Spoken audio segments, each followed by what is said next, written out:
Hello, hello. Okay, let me see. Hello, I hear you. I hear you too. Hello. All right, I gotta see. I gotta pin Lynn. There we go. There we go. That'll work. I'll learn how to do this thing eventually. Okay, we got two more coming. All right. Nice. Nice. Happy New Year, everybody. Happy New Year. Happy New Year. Here. Happy New Year. It's so awesome to see everybody. Oh, it sure is. I'm so happy to see all these faces. Still got people coming in. This is going to be a good talk. It's going to be a good one. Um, I've got three sick chickens, so you know, up early, bed late. Oh my God. Always something. I love chickens. I do. I absolutely love them. They are make me happy. They are so sweet and so funny and so fun to have and will try to kill themselves or die in a million different ways. So it's almost like mini horses running around, It's just Yeah. so yeah, dealing with that fun stuff. I have to say, Christine, rescuing chickens from the tree when I was visiting with Kat was the highlight of my trip to California. Yeah, so I had two little chicks that I let a broody hen hatch two chicks because she wanted to be a mama. And then this is what started this whole like chicken hospital I'm running here because apparently she was positive for a thing called Merrick's disease. And that means they all have Merrick's disease. So she ended up passing away, and I got a necropsy done on her, which meant that the babies had been exposed, which meant that they were susceptible. So of the two babies, um, one is fine once they started laying, the stress of laying can bring it on. So one was fine, and the other one got sick. So now I'm on all these Merrick's support pages on Facebook, and I'm going to get medicine from some woman here in the valley today while I wait for the rest of the stuff to come. Because I guess there's Chinese skull cap is what keeps it from advancing. Is a little chicken. You didn't know this was going to be like a little chicken workshop, but I just didn't know this, so I just if anybody has chickens and they ever get any kind of disease like Merrick's, there's a whole protocol and there's a Facebook page called hmm, I don't remember, but basically it's about supporting chickens with Merrick's disease. And so yeah, so that's been a lot of the agenda. But I'm going to give one more minute for people to come. People keep coming, coming, coming. And then we're going to get started. I'm really excited about today because if you don't know Lynn Carnes, you're going to, and you're going to wonder where she's been all your life because she's a wealth of really amazing knowledge. And she's one of the most kind, supportive people I've ever met. And the beauty is that it's funny because, she has this corporate background. So she has that cultivated corporate um, posture or a way that she can put on and take off. But then you talk to her and she's talking about manifesting and she's talking about Um, she's talking about all of the ways that we can cultivate ourselves outside of just what might be taught in a business school, right? This is about bringing in every aspect of your life. And when she and I met and we talked about, our experience with coaching and helping people, and, she's very much an executive coach and has worked with a lot of people in business. But what's funny is that we both realize that whether you're an executive coach or a spiritual coach or a health coach or whatever it is, it all comes down to the same things, the same aspects of people's lives that they're looking for help with and for tools and for growth, because everything is connected, right? How our relationships are is connected to how our business is, which is connected to our finances, which is connected to our health. And you can't really address one area and leave the rest out of balance without it pulling the area you're working on down. So I'm going to go ahead and introduce Lynn. So Lynn is an executive coach, but she is way, way more than that. She's an author. She's a public speaker. She is a competitive water skier. She is a potter. She is a painter. Um, and she is one of the people that I really felt has a talent for really sitting down and talking to someone, figuring out what their goals are and breaking it down so that they can actually see the steps that they need to take, get the support that they need, and things are broken down that may have seemed overwhelming. And she did that with me at her. She's got this amazing, sorry, letting people in still. She has this amazing old Girl Scout camp from the 50s. And she's got this great like cabin that she hosts people, and she hosts retreats there and competitive water skiing events there. So she has this one wall that's just a whiteboard from one end to the other, and she just goes from one end to the other and like writing your life out and what you want, and then there's diagrams. I mean, I have pictures. Okay, so it's amazing. Anyway, um, so one of the things that she and I had talked a lot about is about uh perceptions that people have and the reality of what that actually looks like, especially around things like personal power. And Lynn has written books on this, and I highly recommend Walking the Tightrope. And she also has a book called what is the other one about the pendulum? The Elegant Pivot.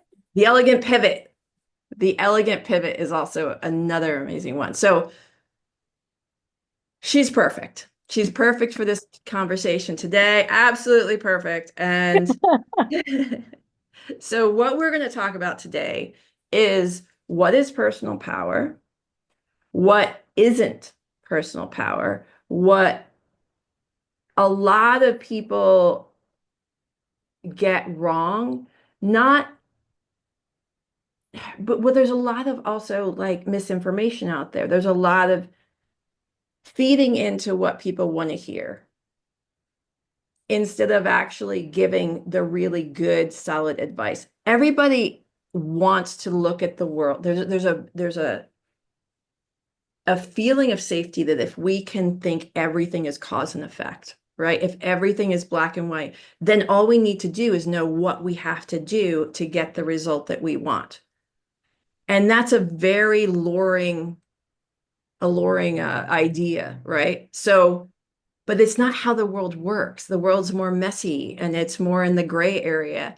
And when we try to make it black and white, it actually reduces our ability to adapt, our ability to actually know where our power is and where it isn't, where we need to have resolve and where we need to lighten. And that's what we're going to talk about today. So I'm going to give Lynn a chance to actually speak, and then I'm excited about how this is going to go. So thank you everybody for being here. And Lynn Carnes. Hi. Hi, thank you, Christine. Well, I'm going to just start by, I don't want to disagree with you. I'd love to say I'm perfect, but I'm not perfect, even for this. But I'm working on things. And actually, maybe that's a good entry point because let me just ask everybody that's on we have 25 or so people. How many of you, and there's a little raise your hand or you can just raise your hand. How many of you have found yourself seeking perfection? Anybody besides me? I got a few hands raised. Oh, like I raised my hand and it did something. So seeking perfection is something that's one of those invisible things that I feel like we're being taught without knowing we're being taught. So when I think about power, and I'm working on this all the time. In fact, just in the last like 48 hours, I found 2 or 3 places where it's like, oh, yeah, that wasn't exactly the most powerful way to approach that. That wasn't coming from my personal power. And it's because our awareness is what are we being taught that we don't even know we're being taught? What are we being told that we don't even know we're being told? Because the messages are coming in and we just kind of accept it like perfectionism. And to some degree, maybe it just comes from the tests that we take in school that says, okay, you're going for 100. And the only way to be perfect is if you get 100. I bought into that, man. I got a lot of hundreds in school because I did all kinds of things to be perfect. So when I think about power, one of the things I realized as Christine was speaking is underneath everything I'm thinking about when I think about dancing the tightrope or so forth around power is how is the energy flowing in your mindset? And this came to me one day sitting with an executive client coach. And what I realized was she was an approval junkie. She was a very senior executive. She was doing very good things. But the problem was she was supposed to be setting a strategic direction for a large hospital system. And she was doing it from a place of getting everyone's approval. Now, let me ask another question. So y'all just raise your hand. Anybody else an approval junkie? I'm going to start mine high too. People pleaser, approval junkie, whatever you want to call it. But she was truly a junkie. Like she needed the people in her company to approve of her strategy. And as we were sitting there, I was like, she's got the energy all backwards. And this is what I mean. And when she saw this, it totally like it pivoted. It created a pivot for her. If you think about our lives, we have relationships, we have endeavors, and that's how we operate in the world is through the things we're doing and the people we do it with. And I think of that picture of yourself just standing vertically and imagine that in one hand you have relationships and in the other hand you have your endeavors. Okay. And then imagine where is the power coming from when you hold those two things. In her case, what was happening is the quality of those was moving from her hands back towards her heart, which meant whatever shit was going on out here was feeding her, which was giving away all her power. And then as I picked it, and I don't think this was me, this was something given to me in the moment. I said to her, what would happen if it went the other way and your source of power came from above and below? So I said, imagine, start visualizing however you envision your spiritual life vertically instead of horizontally. What would happen if the spirits above, how, again, I'm not trying to make a religious statement here, but what if the earth fed you and the spirit fortified you? And then those relationships and endeavors moved from the inside out instead of outside in. In other words, what came from you vertically fed those the other way. And just that pivot in her thinking gave her a whole new way to see personal power.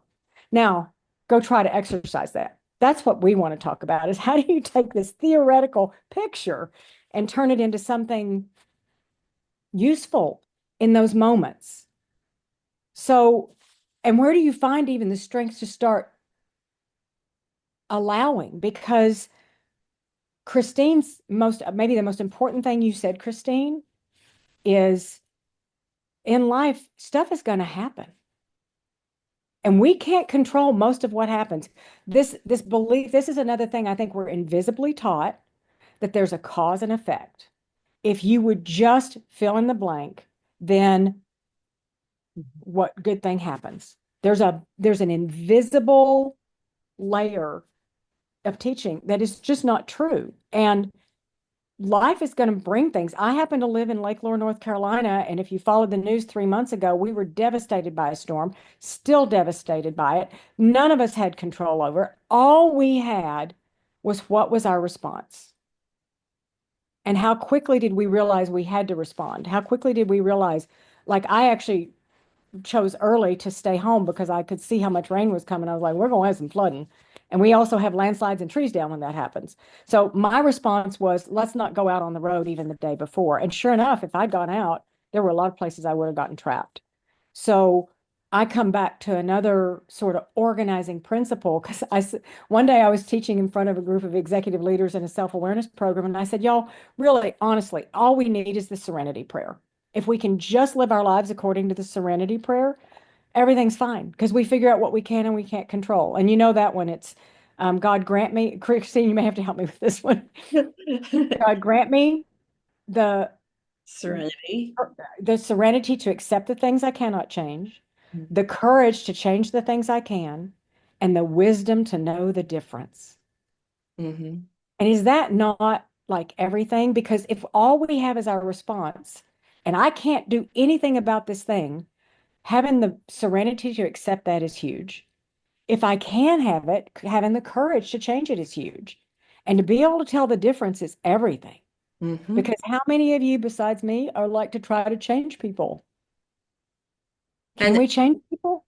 Do you do it, Christine? I do it. no, but I'll tell you what, the one thing I want to add to that so I don't forget is that if you want to see what that looks like from a very successful person in action, read The Surrender Experiment by Oh, Michael yes. Singer. That's a Because great book. he surrenders to what is so much that I was like angry, right? I'm like, those people shouldn't have done that. I can't believe that's so rude. Like, I can't even believe it. I hope he goes in and he tells them all off. And then he just doesn't. He goes, well, if this is what's happening, this must be what's supposed to happen. And it all works out for the greater good, but that's not, I know that that wasn't how I would have responded. I mean, I hope that now I'm a little different, but I don't know. But it really is such a great book on demonstrating exactly what Lynn's talking about in real time and how it can positively affect your life because we feel in the moment many times like we're giving our power away, like we're losing somehow. Yep. So, Very, very thought-provoking book. mhm. And really what that is in the surrender experiment, I think of it as improvisation on steroids. Yes. Because, if you think about improv like actors and so forth do, the only reason it works is because they take what was given to them and do something with it that makes it even more poignant or more funny. Um, but they don't try to turn things away or block it. They go with it. And so that's to me what the surrender experiment was. And I think it's one of the principles that we can have of personal power is recognizing whatever's coming our way is something we can use in a Hmm. positive way. Hmm. So, so this morning when I woke up, when I was thinking about this conversation, I was like, well, first of all, I am not going to talk for an hour and a half or however long we have because that would bore me to death and you too. So I thought I had, I thought, well, I don't know that I have a lot of answers around personal power, but I think I have some questions. So are you guys willing to play with questions? I'm looking at a few nodding heads. A lot of people don't have their camera on, and that's fine. So I can't see your head nod if you're nodding if your It's camera's not. off. But so one of the first questions that came up for me this morning, and I don't know why. It was just given to me, so I'm going to throw it out there. I have no agenda around this, and if it doesn't work, we'll go to another one. But I'm curious for you all, what do you believe the relationship is between trust and your personal power?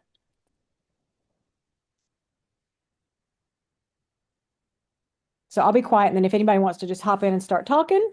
Question, just to clarify, is the question like how, like kind of like how much do I trust my personal power? Good question. It's more broad than that, really, because it could go there, but it could go like one of the early discoveries I had around trust, I'm going to say mid-adult, is when I finally realized I was operating under the principle, I trust you until you screw up. And I had a coach explain to me that that's utter bullshit because everybody screws up. And all relationships have breaks at some point, somehow. And so that's a really good way to be completely alone and never be able to trust. So what Christine's agreeing, what is trust then is how well do I trust my ability to handle the breakdown? Mhm. And when I started seeing it that way, then it put the power back in my hands. So we got a hand up. Marilyn, take yourself off mute. That's exactly what I was going to say. Is for me, it's how much do I trust myself? So, do I trust that if somebody screws me over, I trust that I will know how to deal with it. So it's not that I need to trust that other person; it's that I trust that I can handle whatever comes my way. So, Mhm. And then once you handle it, um, how often would you say it creates more connection versus disconnection? well, it sort of depends on what happened. I mean, Mm. either if it's like, okay, I trust myself to know, like, okay, I'm kind of done with this situation or this person or whatever. I can trust that I can move on, or I trust that, we had a conversation and have a deeper understanding, and so now there's a deeper connection. Yeah, But to me, the essence of it is that I try not to doubt myself. I Mhm. try not to go to that place, um, unless it seems like, okay, it's a good thing to ask those kind of questions, but to believe that I can figure it out. that's awesome. How did you come to know that? How did you come to learn how to do that? I guess I heard about trusting yourself from from a person who I'm not particularly fond of, but he has a lot of things. Good old Dr. Phil. Uh, Funny side note, he's from the town I grew up in. My oh, mother really? is with him. Yeah, but he has some isms that kind of stick with me, and that Uh-huh. that was one of them. And when I started Yeah, thinking about it, it just made a lot of sense. And that was a long time ago. So it's become kind of my personal philosophy. So yeah. Well, you know what I love about that is it's not, you don't have an all or nothing view of him or anything, right? Like no, this another thing that we often like is invisible to us, but it's sort of like, well, either you love Dr. Phil or you hate him. If you love him, you have to believe everything he says. No, you don't. You pick something that worked for you. I bet you don't agree with him on everything else. Nor do any of us agree with each other 100%, but that doesn't mean you can't still take something good from him. yeah. So that's cool. It's Exactly. very cool. Anybody else have thoughts on that question? Michelle? Yes. Michelle Fobian, you got your hand up. Just take yourself off mute. Yeah, I don't know how to raise my hand electronically, so I did it Oh, yeah, but it physically. worked. We got you. I was thinking sometimes I almost trust myself too much and think I can handle anything. And then I get Mm. myself impulsively into situations that would have been wiser had I backed away from. So it's a little bit of a spin on the other side of it, I Well, think. that's a great live example of exactly why I called my book Dancing the Tightrope. Because it's not like if you think about balancing of any sort of balance, there's an over and an under. And sometimes we overreact and sometimes we underreact. And to me, a lot of deep personal work can happen when you start learning to be so much more in the present moment to look at this situation and not have your past interfere, but have it inform. Because a lot of times we over and underreact from what happened before rather than what's happening now. Would you say that's what happens with you, Michelle? Yeah, I think that's true. I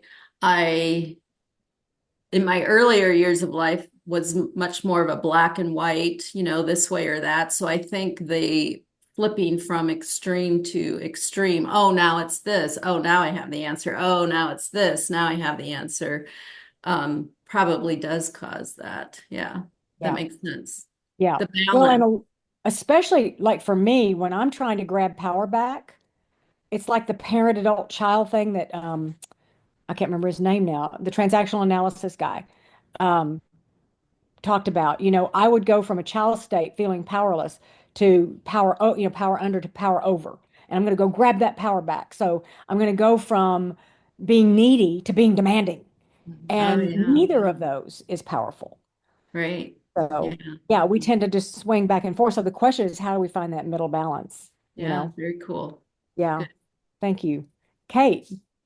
Okay, I just want to add one thing. Oh, I yeah, think Kristen. that when we start practicing this, you're going to probably swing back and forth between the two, right? Because like Michelle, if you're saying that you're more have aligned with the under part, right? With the not stepping into any power, then when you do it, it's not going to be a comfortable place. So you're not going to have a lot of experience of what that feels like in your body, what the levels look like. Mhm. So you have to be willing to do it badly for a while you get to that point. And I think that we can intellectually know what we want to do, but a lot of this stuff involves confrontation, and confrontation for even the smallest amount can trigger our nervous system. Once we're in our nervous system, all of our tools and wise mind is gone. So there's a lot of moving parts that take place. So just give yourself some grace in figuring it Mm. out, and don't beat yourself up if you feel like you went too far over or too far under. That's the key. That's the key. In fact, Kate, we're going to get to you in a second, but that leads Sorry. me to think about this magical place I talked about in Dancing the Tightrope called the froth. And the froth is that place where you're slightly uncomfortable, but not offline. Because there's a point at which we just go over threshold. But most learning has to happen with some form of agitation. That is neurologically, just the way it works because otherwise we're not motivated to move. So once we start learning how to tune into that agitation feeling and not tell the story we've always told, but tell the story of, wait a minute, what's going on? What is the situation telling me to do? Then, and not beating yourself up, but seeing it as that opportunity to read. Like the beating yourself up, I've often said, is the way you keep yourself from changing. We think we're doing it to change ourselves, but we're not. We're actually doing it so we take the punishment instead of make the change. And so Christine is dead on. Give yourself a lot of grace to be uncomfortable, and the magic is in the getting back to center. It's not the being at center. There's no time almost ever that we're in balance. The work is being out of balance and going back in. So if you start realizing repair, recovery, restoring is the work, then you want to be off as much as possible because that's when you're building. When you're on, you're not building anything. So, Well, it's like yeah, that Jane Pike says, right? There's no such thing as balance. There's only balancing. balancing. Yep, Okay. exactly. Kate, you're up. So trust and personal power. So I kind of like dove into like definitions a little bit here because I was Uh-huh. like, how does this relate? Like I wanted to know what else was involved, right? So there was a couple words that came to mind: confidence, determination, self-awareness, and impact, right? So those all tie into somebody's individual power. And as it relates to trust, for me, I flipped it on its head. What would cause somebody to not trust? Like what would Mm. happen? So like, it's the gap. where you lose trust. So when you have personal power, you're kind of bringing those four pieces together, you know. You're embodying that self-awareness. You have determination to get to your goals. You have the confidence that you can achieve them, right? And then you make the impact. And with that, you have to trust the process. But, I think it's so easy to flip that question, right? And you can't it's so easy to not trust that you can get the job done, right? So I think for me, it ties right back into what everybody was saying with finding that balancing point, or the froth. I mean, we're all chasing the same thing, and I think everybody has a different thing that they're chasing. I think everybody has their own purpose of what they are here to contribute, like what their soul is guiding them to do. And I think finding that is the hard part. I think that's why having coaches like these ladies is so important, is because they can guide and bring people to their highest potential. So that's kind of how I feel. And in terms of like my own personal life, I have a lot of stuff in the mix right now. So I have a little bit of overwhelm in my own life, but it's a good thing because it's going to bring some good things to the world, I hope. How many horses are you up to now, Kate? Do I have to say? How many? Is this like a horse buying support group right now? Well, I heard a story this morning that made me feel better, but it also made me really realize I needed to make a plan for my horses if something happened to me. Yes. Um, I think that is something that's real, because Yes. if our human bodies are fragile, and I heard a story about a gentleman that has 86 horses that had a stroke, and Mm. my heart just melted this morning, and I'm like, I need to go talk about personal power. Yeah. Because like how unempowering is that, right? You physically can't go do it anymore, and all these horses need you. Yeah. So I have 14 horses, two of which are stallions, and I've had these two stallions for when I got February of last year, one came to me in July of last year, and they have very different stories, but they've made me very aware of stallion keeping and how society requires people to keep stallions and how the stallions feel about how they're kept. So that's kind of a whole nother journey. But yeah, I have a whole group of horses, and my big focus here moving into the next year is the horses and then permaculture and how they relate. I'm also a new beekeeper that they roped me into being the secretary for my local bee club. So it's been a journey. So That's a lot. There's so much there. Because yeah. you hit on one of the questions I'm going to ask next, which is, sort of what is the grounding from which you're coming from when you're operating out of your personal power, and it's your purpose. Like, Yeah. what are you here to do? And I know you, Kate, so I know you've been on a journey and you're continuing to refine that. Yeah. Um, The day-to-day chores really ground me. Just being out there with the horses and cleaning. The cleaning allows me to listen to way too many podcasts.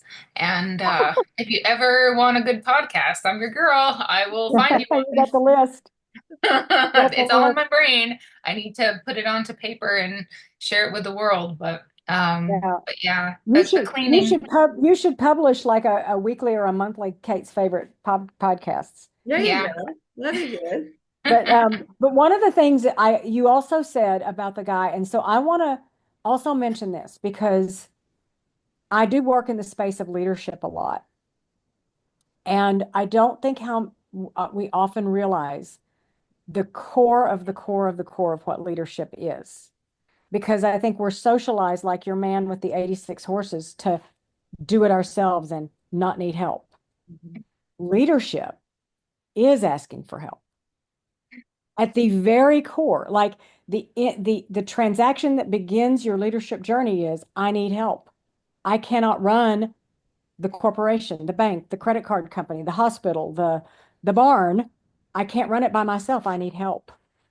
And we're also, I think, socialized without conscious awareness underneath that asking for help means there's something wrong with you or there's something less than you. And when I say this in groups of leaders in corporate meetings, they kind of, you can see their heads kind of go, ah, and then they can't argue with it. They realize, oh, that is true. Then I say, let's make a practice out of being really good at asking for help. So that's another tidbit, Kate, that you gave me. And I noticed we had a couple of other hands up. I know I saw Holly had your hand up, and there was somebody else who I can't remember now. But Holly, did you want to continue? You want to hop in? Can I, right before, Yep. just right Yep, before? please, Christine, go. This is your call. I'm just blabbering on. No, there was something Kate said that I thought was, it was really, I just wanted to make a note on, which was the idea that she said about having personal experience with having trust been broken in her past, right? And when I worked in addiction, one of the things that was really interesting was that every person felt like they were the only one to have experienced the things that they had experienced. And when they got to treatment, they realized that, oh my God, there's so many, all these other people have similar experiences that they handled a similar way with drugs or alcohol and all my isolating, all my stuff that I thought I was the only one. I realized that I'm not. And I think that if we think about it, I imagine every person on this call has had trust broken at some point in their life, and that we all carry that. And starting to become conscious of maybe when we or the person across from us is bringing in the ghosts of their past trust issues into what's happening now. Because when there's a great, I'm not going to remember it, there's a great like documentary on Netflix about the brain, and it will both inform and terrify you about how our brains are so much less under our control than we think that they are. And our brain is constantly filling in the blanks in every situation of what it expects to see versus what is actually happening in front of you. And which is why eyewitnesses so often can be one of the worst bits of evidence in a case, because they saw a certain amount, but then their brain filled in the blanks. So if we all know that, I would just suggest, if you feel like this is as Eckhart says, touching on a bruise, an old bruise, or as my daughter says, ow, that's my sunburn. Um, then sometimes asking questions can really clarify, because our brain might be filling in and populating what a meaning is, or what someone's saying based on the past. And if we ask questions, then we can actually clarify, and we can then address, if it is what we thought it was that was more activating, then we can address it. But sometimes asking questions, we can realize, oh, I had assumed it was this, but it's something else. So That's my whole book, The Elegant Pivot, is how do you assume positive intent so that you can open your brain to be curious and ask a question instead of assuming you know. I just gave you my entire book right there. But I gave you lots of stories about where I burned myself when I didn't do that. yeah. The stories are good though. Yeah, no, I mean, everybody has, because I think curiosity is a super tool. Stopping to say, is this really what's there? Is this really what you meant? Asking whatever questions you have to say, hey, what made you choose that? Or what made you choose this? So Holly? I'm here. Um, I'm still back on the power. Oh, how do I hold power? Do I have power? I never think about it. But listening to Marilyn and Michelle early on, uh, I'm the one who doubts myself and who maybe doesn't speak up. And then when I do, when I feel valid about something or confident in what I'm about to say, it gets like shot down, twisted, torn around, and I am cowarding back and retracting my sentence or my statement when I had so much original conviction with it originally. And then all of a sudden I'm like this wimpy kid without any power, I suppose. So I'm powerless in that sense. Yeah. Anyways, I just wanted to throw that out. I think you're not the only one. I mean, how many people have had the great thing to say and then all of a sudden couldn't get it out when you wanted to? That's not unusual, Holly. But my question for you is, because you said you doubt yourself. Well, yeah, yeah. Have you ever thought, or would you be willing to doubt your doubts? Well, I can go back and think, is it true? Do that, whatever her name is. I forgot her Byron name. Katie, the Byron Yes. Katie questions, very Yeah, powerful.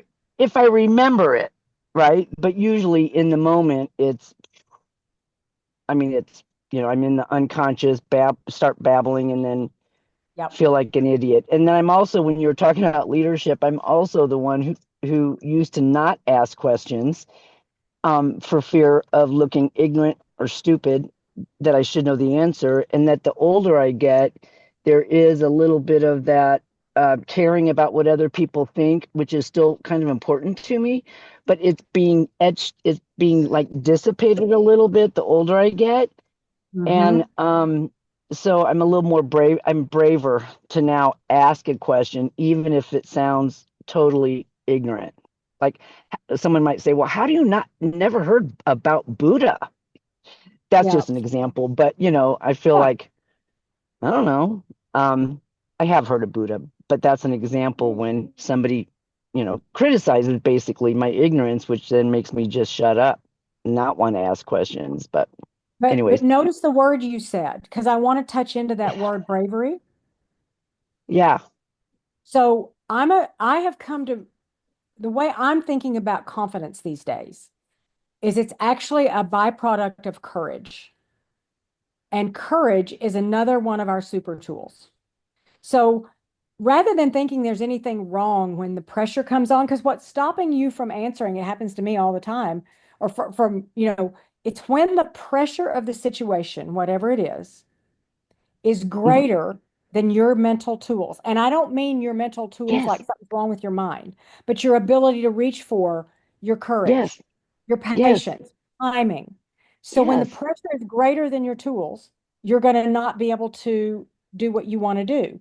But if you work on your tools so that they, like going to the gym, they become greater than the pressure, then the more times you exercise that little bit of courage, claim it even if Mm, it didn't go the way you expected to. Because what do we always do when we're in that moment? We go, oh, I didn't do it quite well enough. Or right. I feel like such an idiot was your language exactly. Or just say, look, I just did a little courage and claim it.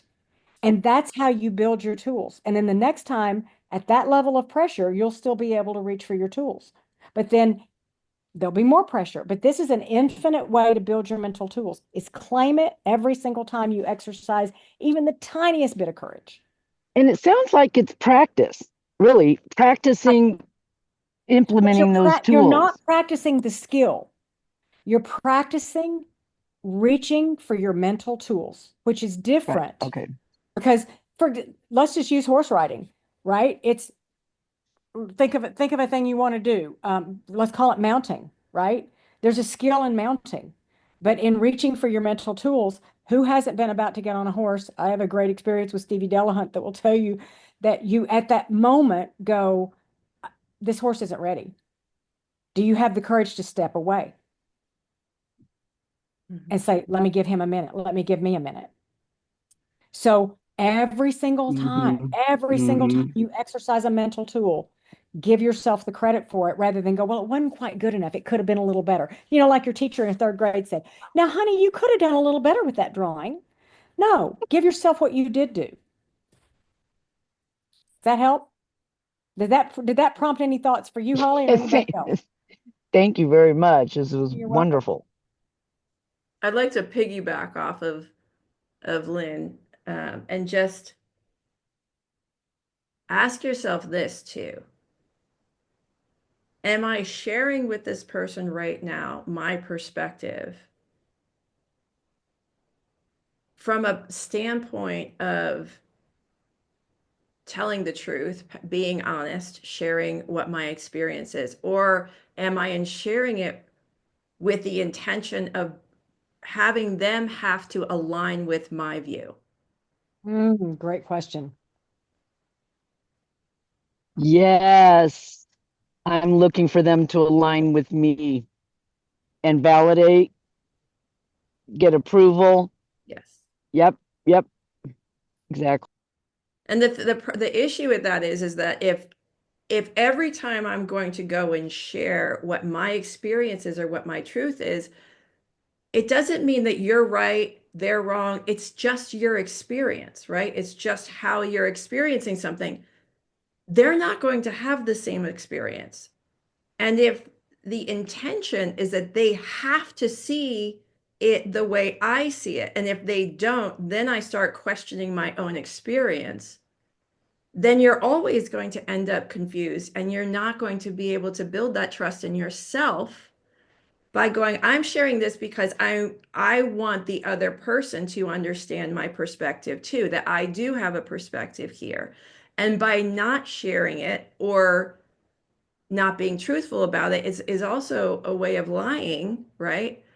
If I align with someone and I don't agree, I can tell them it's not my experience, but I will also do it your way because X, Y, and Z, but I'm still being truthful then to myself and to them. Do you see the difference? That's authenticity. Yes. That's just being authentic. And Yeah. I probably haven't lived my life authentic. And that's the process and the journey I'm probably on with the help of all of you guys and all the podcast guests on Warwick. You know? Yeah. All right. Thank you guys. That was profound. How you all both just, yeah. I feel a shift coming on, or what do you call it, Lynn? A pivot? Twist? A pivot. I like that word. Thank you guys. Cool. Nikki, you still Kristen have has something you'd like her to hand up. share? Hey, yeah, thank you. Yeah, this is my first Friday, so this is awesome. Thanks, guys. I think for me, it all kind of aligns back with my values. And I've done a lot of work in the last year on what my values are, so I'm really clear on them, but also getting curious about what my triggers are. So once I've understood what my triggers are, it helps me move forward and reclaim my power, which I feel is like now a quiet confidence, and I'm grounded in my self-worth and I know exactly who I am. And I think once you've done all that work, and it's quite a journey to go on, and it's obviously never ending and it goes on, um, it helps you. That's where you start gaining more confidence, I think, for me. So And even the idea that if, look, the thing is that as soon as we feel like we've got it, life goes and yeah, throws you a completely different scenario that shakes you, and now you have to reassess and realign. And I think that that's the process too, is just, knowing that I can only see what I've already experienced.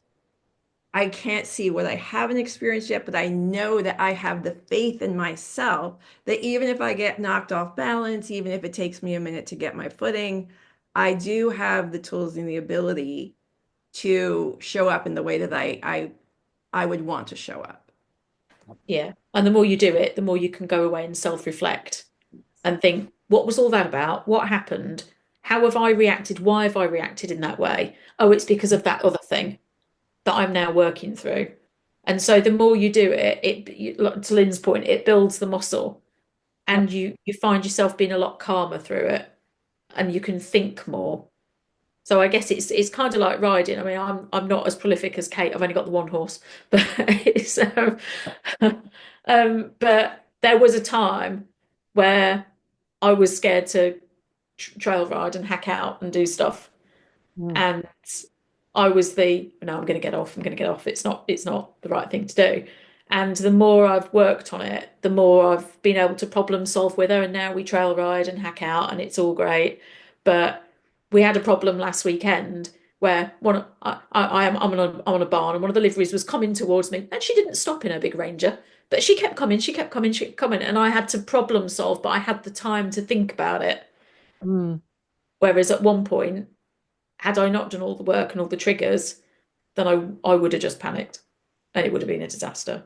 But actually, it was fine. So I think you've just got to keep practicing and keep going through the challenges and meeting them head on and understanding it. You know, that idea of problem solving, or sometimes I think of it as puzzle working.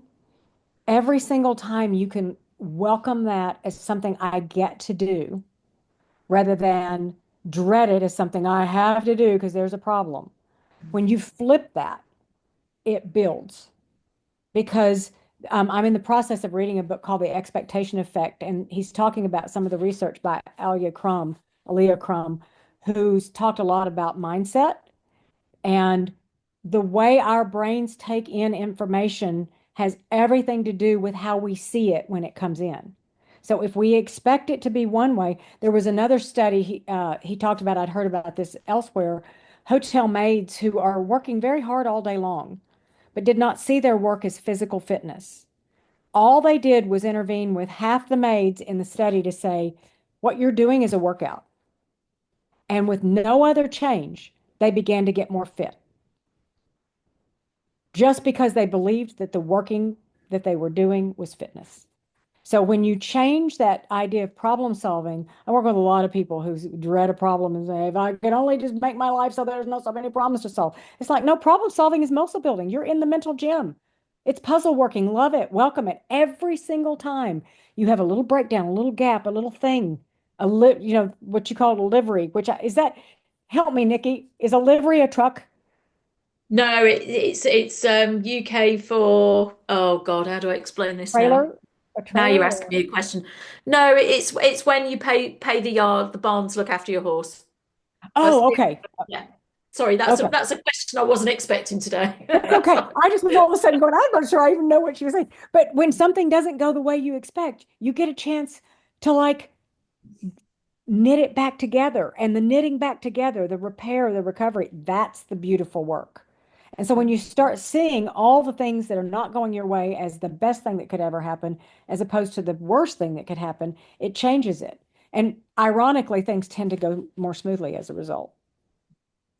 Yeah, I found that, and it kind of builds in with like a gratitude practice at the end of the day. I got to speak to my difficult boss, who is a pain in the backside, frankly, and who made me Yep. cry on the 20th of December. But today I managed it. I managed him.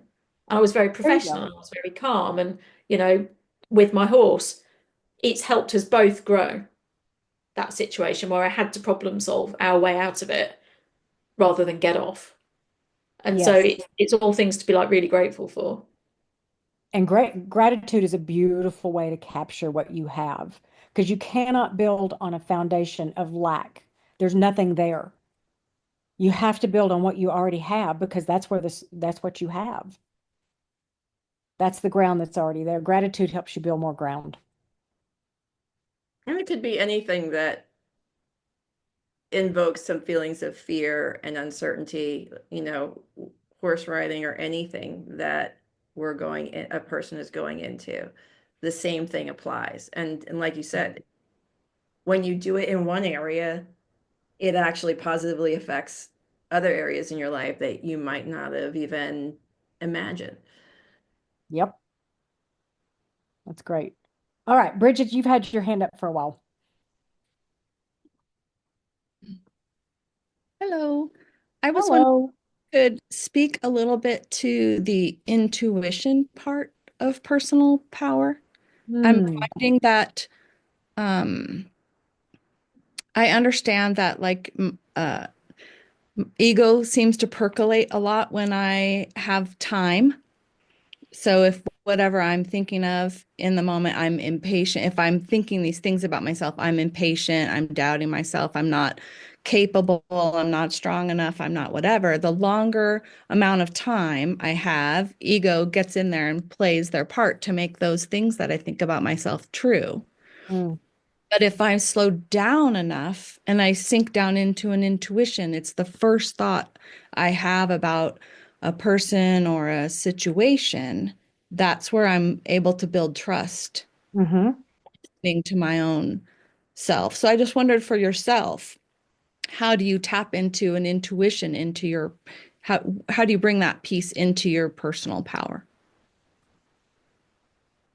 Well, you just described it really well.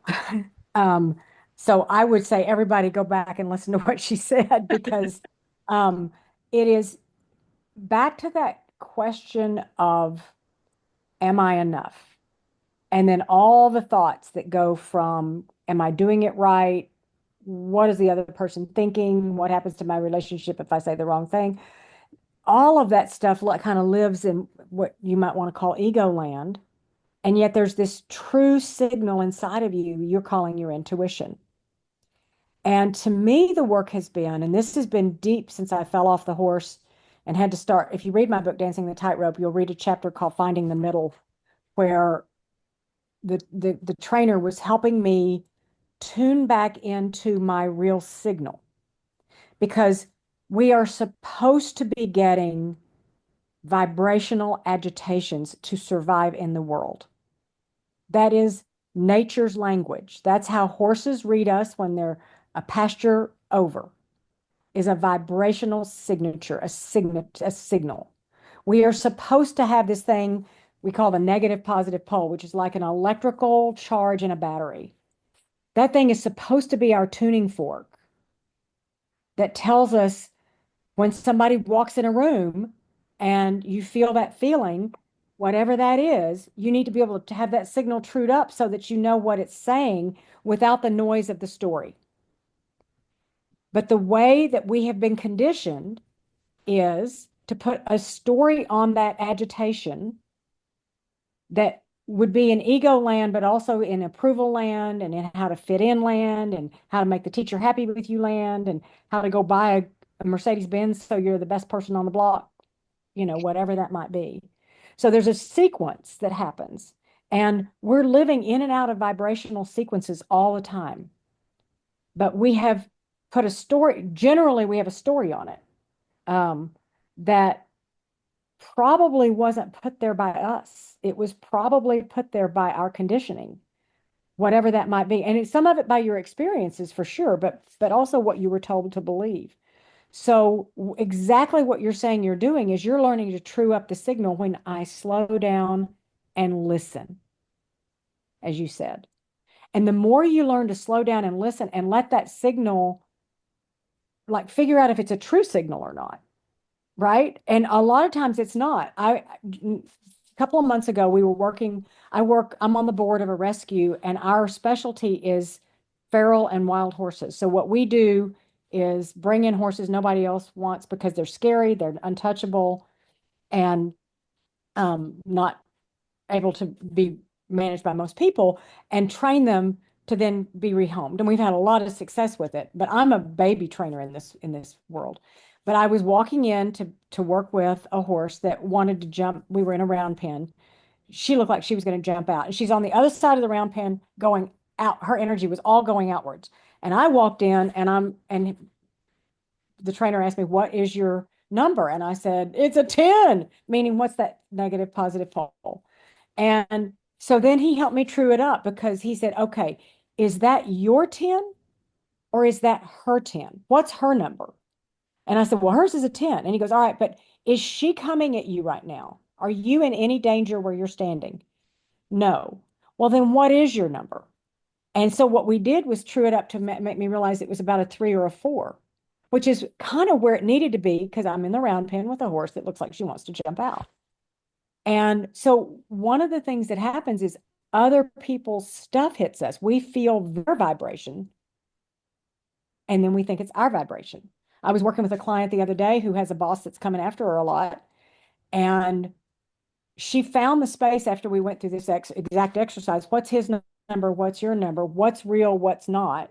Where's a false reading? What we're looking for is how do we true up the signal so we're not getting false readings? Because we're reacting to false readings then, right? A false reading is, am I enough? We're all enough. So react. And so when she started truing up the signal, all of a sudden she was like, oh, there's my power. Like he can go completely off in a meeting in front of people. And I can sit there calmly and look at him with compassion, not pity, and then just ask him a question when his tirade is over. But she was letting his number turn hers into a 10. And when hers was a 10, what do you think she wanted to do? Slap her hand on the table and tell him he had no right to act like that. Does that make sense? So, Bridget, does that help with your question, or did I just confuse matters by bringing in new things? Tell me. No, it's just that slowing down piece, right? Because it's the trick of slowing down can create too much time if we're not slowing down and listening to what is in the moment now. If we're slowing down, not asking, not going and talking to a person we want to talk to, or that first instinct to reach out to somebody or whatever. If we're slowing down and then relying on backstories versus relying on what's new. All my backstories can make all the bad things I ever thought about myself true. Guaranteed, hands down. Absolutely. They're so good at it. I mean, they are blue ribbon. Yes. But they're and that's what I call the past interfering. Mm. And I spell it ENTER dash FEARING. Mm. Oh, wow. So letting fear enter rather than looking at what is happening right now. So that's slowing down. And one of the ways to do that is to slice it. Like somebody earlier, it might have been Kate, said, what is just the next step? Right? Because another thing our brains do is we gulp. So sometimes I call this the homeless sequence. I've seen people when I was teaching them to facilitate programs have a moment where they got it off. They said something in front of a group of people or whatever, and they know they've made a mistake. And in an instant, they go into the homeless sequence. And it goes like this. I mean, like this. They're like, oh, I've made a mistake. And if I make a mistake, that means they're probably not going to let me do this anymore. If I don't do this, I don't know what I'll do. And if I don't have anything to do, they'll probably fire me. And if they fire me, I won't be able to pay my mortgage. And then I'm going to be on the street. And that brain gulps that moment and projects the future in like a nanosecond. So if we start to discipline ourselves to, instead of looking at our past for the answer, look at the current situation in front of us for what's actually happening, one baby step at a time. Like right this very minute, what is all that's needed right this minute? I don't have to gulp. I don't have to have the end goal. What is the answer right this very minute? And it might be like my client in the room. I said, let me tell you what you can do when he does that. Put your pen down. When your boss is having a tirade, just put your pen down. That just gives you one step to do that says, you know what? I don't have to take notes on this part. That's a moment of reclaiming your power and letting him have his tirade. But don't bring it into you. Don't suck it up and make it yours. But you just that's an anchor that you just did. You Yes, create ma'am. an anchor. So it's a kinesthetic response. When you do something and you add something physical to it, like, oh, every time I notice he's going on one of his rants, I'm going to put my pen down. That's the anchor for you to remember that now I am not going to be co-regulating with my boss. I'm going to keep my energy where I want it to be and reduce the effects of the pull that his energy is causing on mine. And I'll give you an anchor I've given almost every one of my clients that works dramatically. It's a physical anchor. It really helps regain power. And I call it 4 on the floor. So you're in a situation where that vibration is coming up and theirs is coming at you or yours is up or whatever. I think of putting the balls of the feet and the heels of your feet both on the ground and just connecting to the earth through those 4 pieces. Because what you'll notice is when we start getting in that agitation and we go into the froth and then we go offline, our heels come up. Fight or flight, both ways the heels need to come up, right? And so we'll even imaginarily, I do it riding horses too. It's like, oh, there goes the heels. The heels start coming up because I'm getting into that space. If you just imagine putting those four back on the floor, and one of my clients, when I gave him this, he goes, after the next meeting, came back and I said, all right, so how's it gone? He goes, oh yeah, no, it works. Deeply unsatisfying, but it works. And I'm like, what do you mean unsatisfying? He goes, well, I realized I was really enjoying going off on people. And when I do that, I don't go off on people. He's like, so it works and it's good. But then you start finding out, the other layers, right? But that's another anchor. Christine, that's a brilliant point. Putting the pen down as an anchor. And we all need them because we need a way to bring ourselves back to the moment.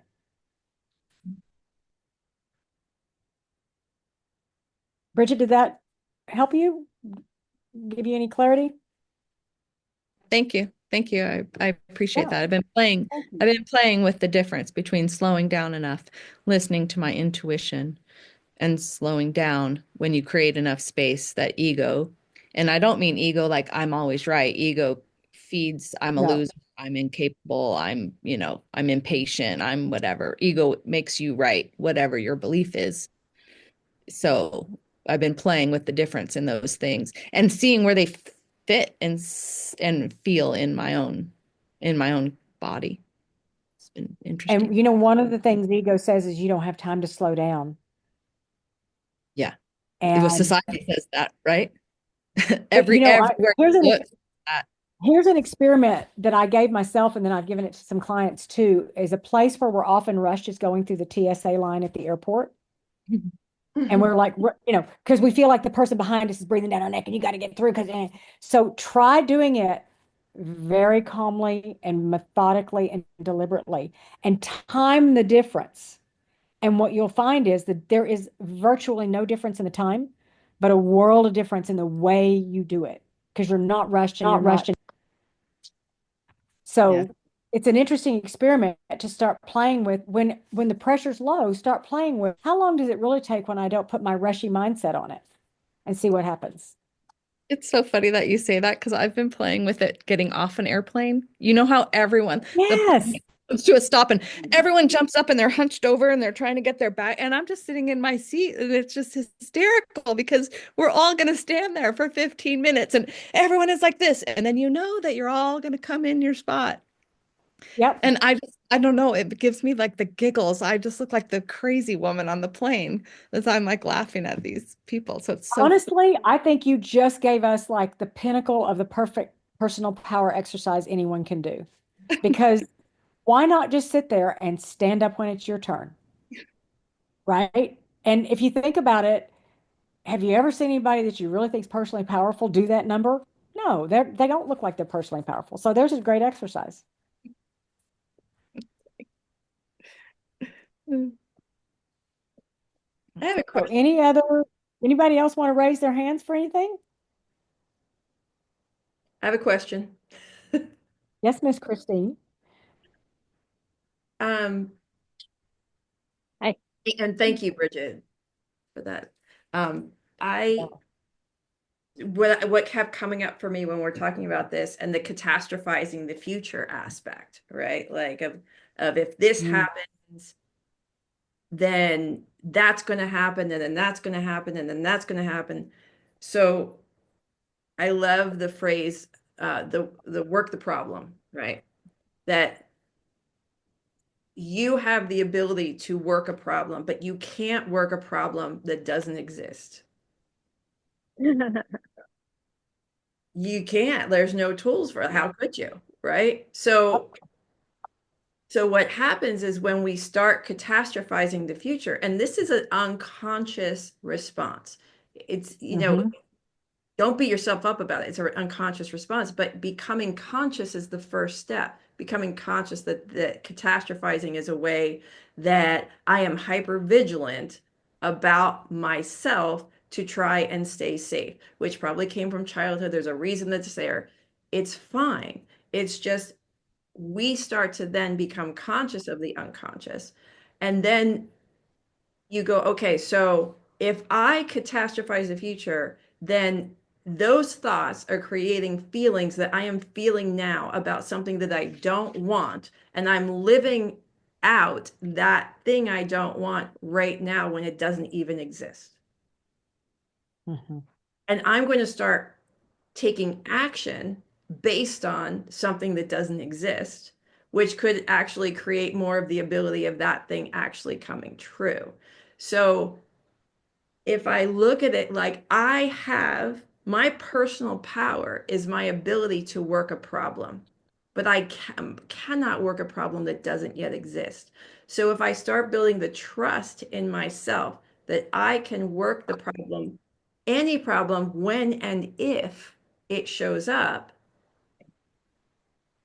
now I'm able to reduce the drain on my energy that constantly being hyper vigilant about some mentally created problem is draining me. I can let it go because I'm building up that resilience that says, I know I have the skills to work a problem when it shows up.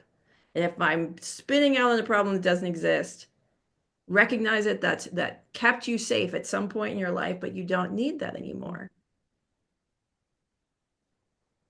And so what is Chloe's here. Does Nina, do you have something? oh No, sorry. oh Okay. that's okay. I thought you were asking a question. That's okay. Didn't mean to call you out. So Mike, did you have anything you wanted to address about that aspect of personal power of That to me, I really love that you mentioned that because it's like that back to that trust in yourself that you can handle what's coming. But you don't have to actually make what's coming happen when it's not real. And I think we often don't realize how often we create our own problems, especially because of the stories we make up. Like one of the ways I feel like I give away my power is when I judge others on stories that have absolutely nothing to do with them and everything to do with whatever my judgment is, rather than finding out what's really going on. And so I've given them the power to um, change my opinion, look a certain way, feel a certain way, act a certain way based on just what my head made up rather than going based on what's really there. And Christine, one of my big takeaways from this conversation is to continue to recognize how much our brains are going to absolutely fill in the vacuum. We can't help it. This is what makes great art, by the way, is a lot of artists know how to create something that I'm going to give you just enough. But if I give you a painting that doesn't make you work for it, you might not like it as much as one that you have to work for a little bit. You know, the best paintings that I have in my house are the ones that every time I look at it, I see something new, because the artist left some of it for me to fill in. And so that's a positive way of using that. But a way that it can go against us is when we're filling in information that isn't even true. I just finished watching on Netflix, by the way. Has anybody seen the movie Disclaimer? Not Netflix, Apple. It's a series. I I'm think I going to warn you if you decide to watch it, it's flat out pornographic, so don't do it on a plane. But the whole story, and maybe this is giving away too much, but the whole story is because the story was made up and lives were destroyed because somebody took one piece of information and blew it out into an entire story that wasn't true. And it made me realize how many times I do that. And on another Apple show, there's a character that sits there at the bus station and looks across and says, "Okay, who's that? Well, she's obviously a teacher. She does this. Who's that? Well, he's this. He's an assassin or whatever." They just make up stories. And our brains love to do it. So, Christine, if I had any big takeaway for myself from this, just keep remembering how much my brain is making up stories. Mhm. So, Michelle has her hand up. Michelle? Hi, Michelle. Well, Hello. hello. Hi, everyone. Thanks so much for being here. This was an amazing conversation.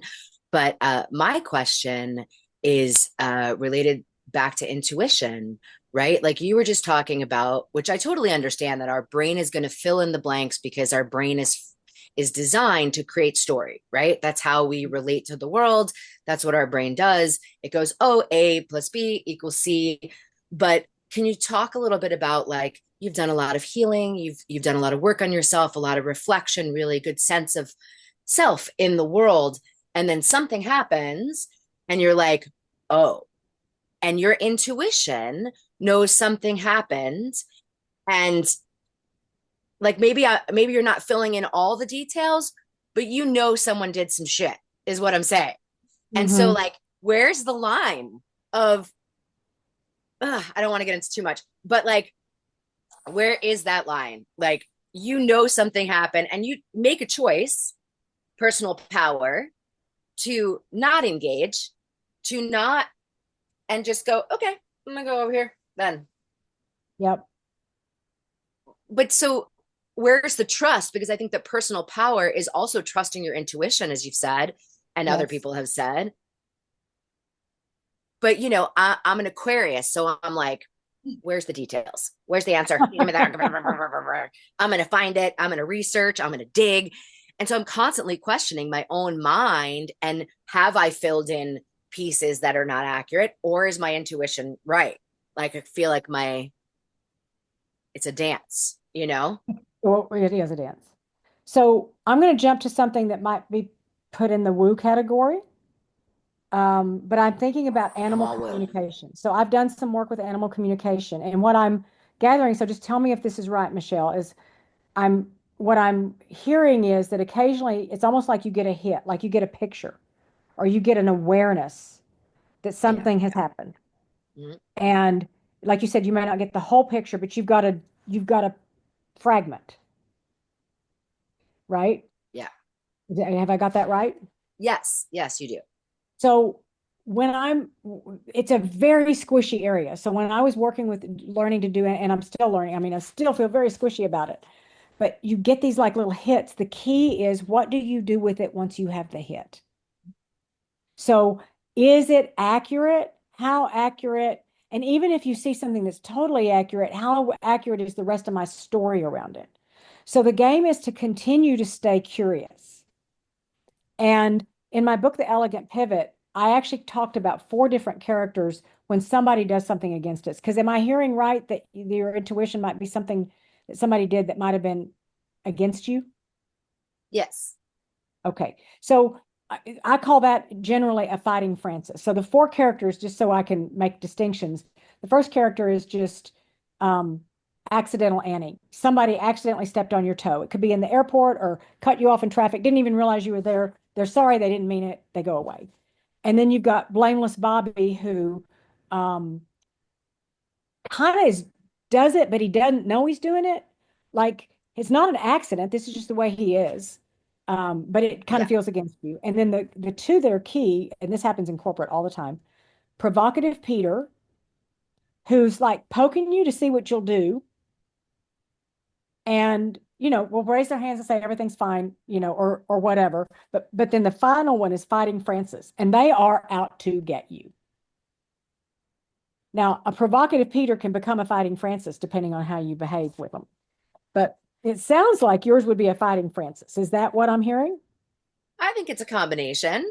I think it's a Okay. combination. And I made the choice to not engage and step into my personal power and just, but then the reason I brought it up is because I was listening to you and I was like, oh my God, am I creating this whole thing out of nowhere?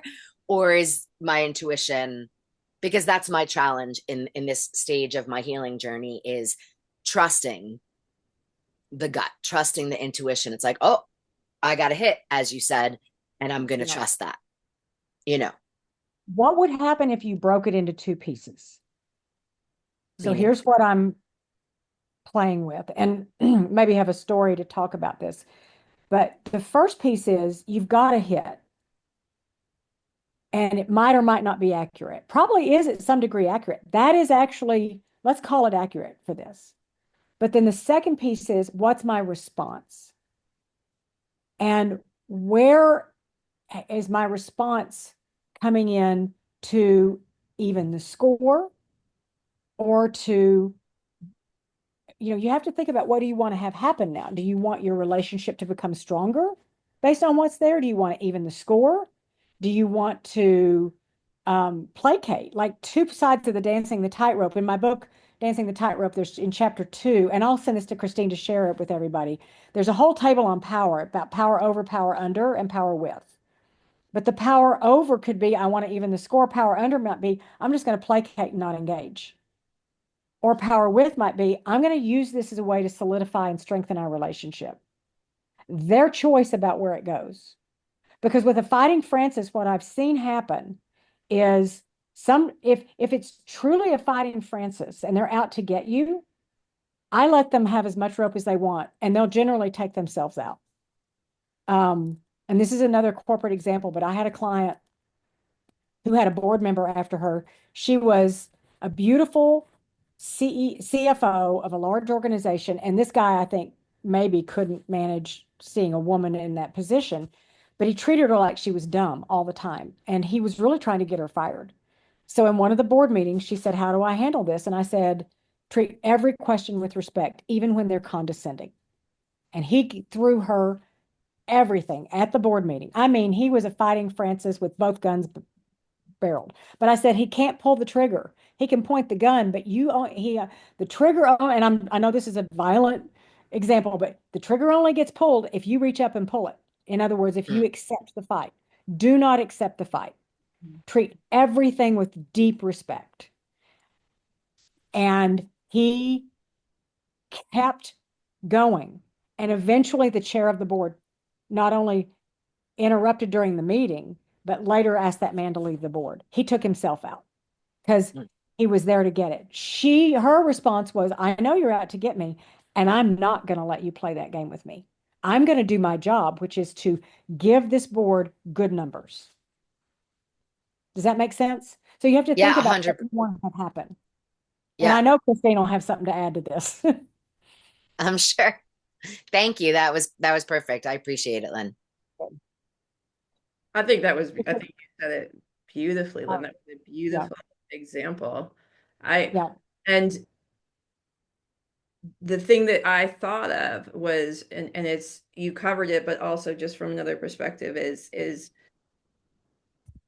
where is the emphasis, right? So you're taking in the intuition, and you have to be able to trust your intuition. This is how you build trust in yourself, right? You have to be able, trusting it and believing it 100% are two different things, right? You can trust it, which builds trust in you, with the opening that if you get more information or something changes, that you can pivot in your analysis of what's happening and respond accordingly.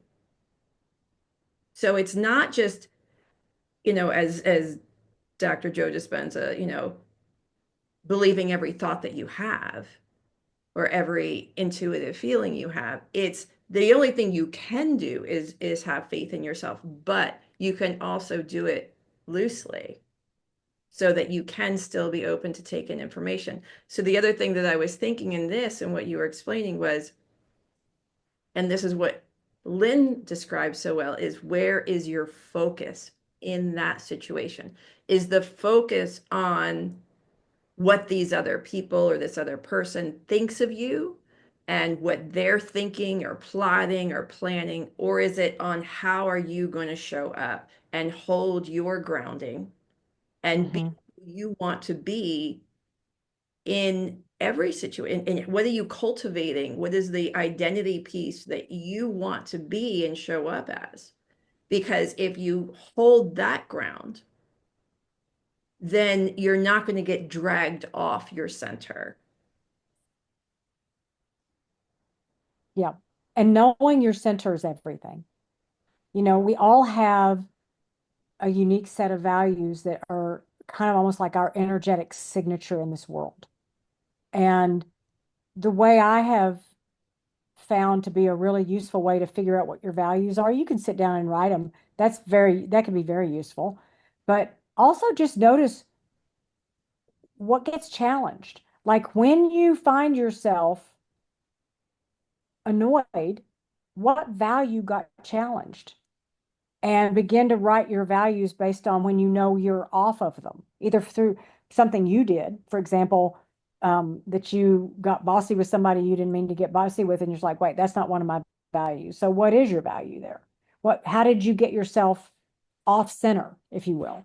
And I think life is nothing but a big game of continually finding your way back to center, finding that middle, finding that. That's why I call it a tightrope, because it's like we're constantly moving between, being, we're all kind of always off, and the job is just kind of working back towards the middle. And that And ground, sometimes it's useful to get way off to see how far off you can get before you come back. And I don't mean like being really mean or anything, but like taking yourself out of your comfort zone. because you can pull yourself back to the ground. That's the thing. It's not like that Because you you're always know going you to can be get there. yourself back. Yes. Yes. Like that you're always coming back to it's almost like, playing tag, like there's base, and you always want to get back to base. You Yeah. might And run off. in my sport, in my sport of water skiing, one of the things people are always trying to do is find out the exact perfect body position to get the most whip to get around, because it's a game of beat the boat. And it was like this huge moment one day with my coach, because we always practice like this static thing against a pole of leaning to kind of get that, practice. But that's one point of balance when the thousands of points of balance in every water ski pass. So we started, instead of thinking about alignment, it was like static alignment, it's dynamic alignment.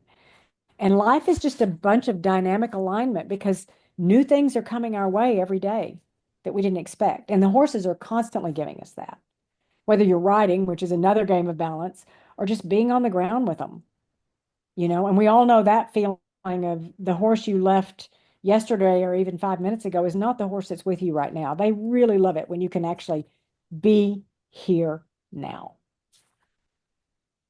Isn't that true for all of us? I'm not the Yes. person tomorrow that I am today. Like, who knows what's going to happen later today that will affect me. Like, so I think that that's true of, like you said, when you're working in a corporate environment or any kind of environment where you're working with other people too, people are going to show up differently every day. Yep. And I see Nancy's got her hand up. Nancy. I find myself giving my power to the horse, to my horse. And they will take it, won't they? Yeah. I had a lesson Monday, and part of it was an issue of going outside and her being, in my mind, afraid of some of the equipment that's at the farm. And so the coach that was with me has ridden her when I've been traveling. And she said she's not scared of any of that stuff. So we walked out, and there was a truck at the end of the driveway. And my brain went, she's not going to like that truck. And she started acting up the minute I said to myself, she's not going to like that truck. You said, yeah. I said to myself, yeah.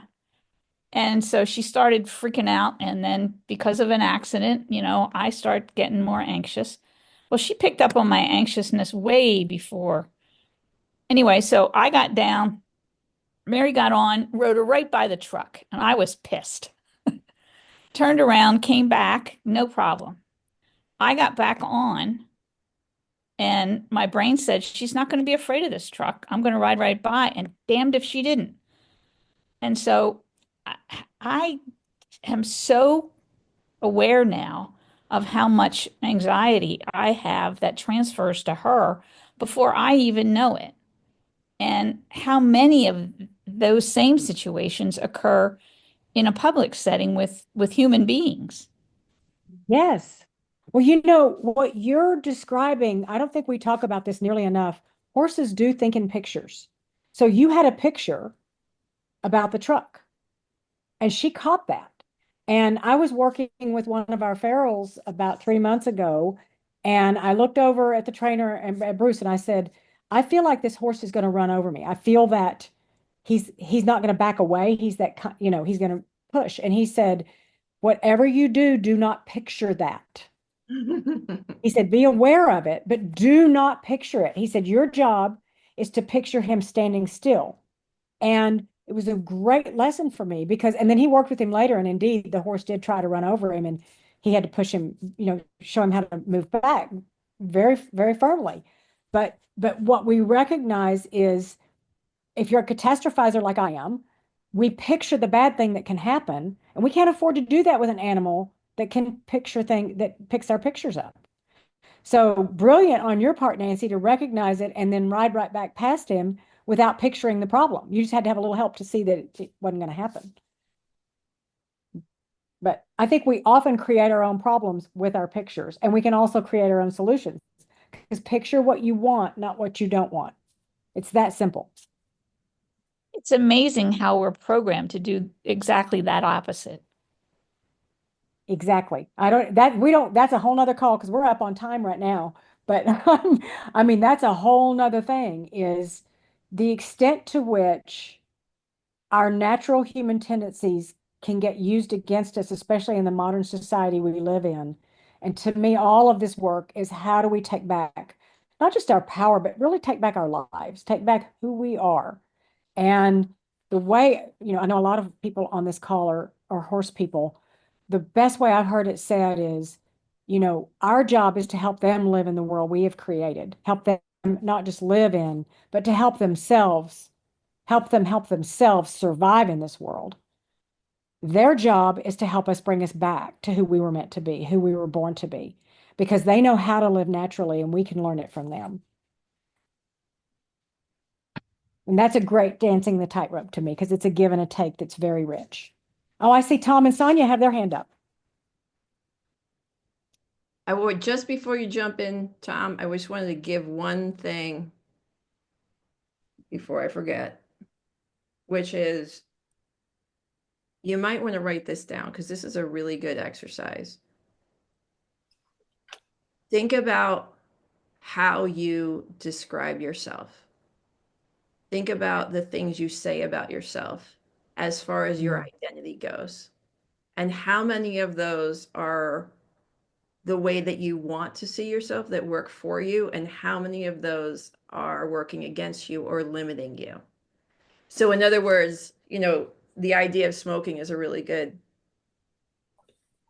example, which is if you walk in a room and someone offers you a cigarette, someone might say, oh no, I'm sorry, I'm trying to quit. And the other person could say, oh no, sorry, I don't smoke. I'm not a smoker. Mm-hmm. And the one is still identifying as a smoker. So they're still fighting that identity inside as opposed to shifting to I'm not a smoker. Same thing, like let's say with exercise, right? I'm trying to start exercising more, right? I'm trying to get in shape versus starting to see yourself as a person who is active and a person who works out and does and lives that as part of their identity. So just sometimes these are so um insidious in the ways, these little ways that we talked about ourselves or to ourselves that are not really working with us. They're kind of working against us. So it's just a That's fun. brilliant. So anyway, go ahead. Great distinction. Tom and Sonia. Hi, good morning. Hey, so this last bit here just ties in so perfectly the one of the pivots that Josh Nickel gave me. Everybody says things differently, but Josh said it in a way that really resonated with me and turned my whole way of thinking around. Is that all this stuff is just a story we tell ourselves. In particular, for me, it's laying awake at night going, "Oh God, I screwed up with the horse," or really don't have these skills, or I can't do this or can't do that. He says, no, that's a story. You're telling yourself a story, or you're listening to a story that somebody else said. So decide that to change the story. Like the smoker, you say, I'm not a smoker anymore, or I don't drink, or yes, I can ride the horse past that truck. You change the story and you tell your own story. You can make the story what. That was really a big deal for me. We are the author. We are the co-writer because we don't write the thing because the world's happening, but we are the co-writer of our lives. Yep. Yep. Thank you. Brilliant. Lynn, I am so grateful for you doing this and coming and sharing your wisdom with us. And I'm sure I speak for a lot of people that I'd love to have you back again another time. I love that. This has been so great. Truly. Thank you. It has been. I've really, really enjoyed this. And so good to see so many faces I know. So I am going to send out an email and post on the Facebook group the PDF that Lynn's going to share with us on power over versus power under. Is that right? Yep. And if anybody has any final things that you want to ask Lynn as we wrap up, just let me know. Raise your hand. I'm Otherwise, seeing lots of chats coming in thanking. yeah. Well, my thanks go back to you guys. I really appreciate the way you guys engaged.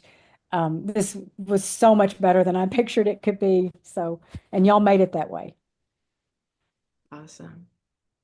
Well, thank you so much, everybody. And we'll see you in February. Happy 2025. Let's all just keep working on that personal power and trust and resilience so that we show up in the world in a way that we choose to as opposed to reacting. Beautiful. Hi, everybody. Thank you, Bye. Lacey. You're Bye. welcome. Bye.